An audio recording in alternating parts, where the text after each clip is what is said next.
satu rem agar menempel pada bagian tromol rem untuk memulai proses pengereman. Pembuatan piston harus tepat dengan silinder sehingga ketika ada tekanan dari fluida maka piston akan terdorong. Yang kedua ada bolt. Bolt atau biasa disebut protective dust berfungsi untuk melindungi silinder dari kotoran dan debu. Oleh karena itu, komponen yang satu ini terletak di luar silinder untuk menyelingkupinya. Yang ketiga ada seal, yaitu bagian dalam silinder yang berfungsi untuk menutup piston dengan silinder.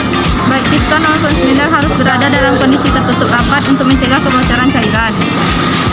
Yang keempat ada compression spring atau juga dikenal sebagai expander spring assembly, memiliki fungsi untuk mengembalikan piston ke posisi awal. Tujuannya adalah agar ketika proses pengereman yang selanjutnya terjadi tidak akan mengalami keterlambatan. Dan yang terakhir ada breather block, yaitu komponen yang berfungsi untuk mengeluarkan udara atau menghilangkannya saat terjebak di saluran hidrolik rem. Tujuannya adalah untuk menghindari stagnasi ketika proses pengereman. Kemudian bagian massa silinder. Yang pertama yaitu reservoir tank. Reservoir tank ini berfungsi untuk menampung cairan rem pada kendaraan. Yang kedua, diafragma. Diafragma ini berfungsi sebagai sel atau perapat yang melindungi minyak rem dari kontaminasi udara luar secara langsung. Kemudian level sensor.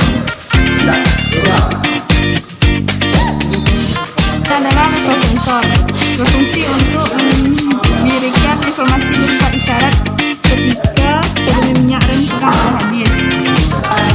Silinder body, yaitu berfungsi sebagai tempat bekerjanya komponen-komponen massa silinder rem.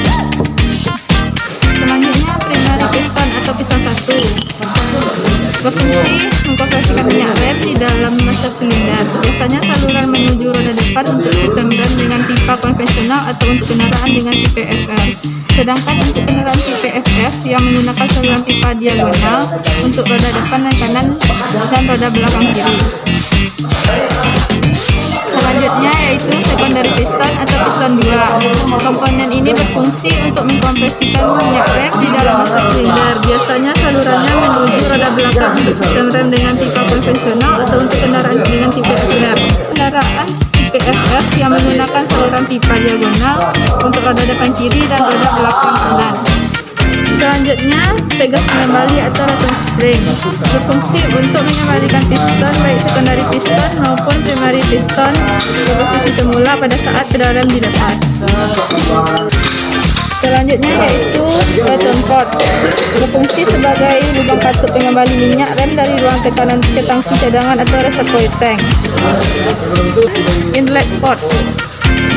Inlet port berfungsi sebagai lubang masuk atau pengisian minyak rem dari tangki cadangan ke ruang tekanan.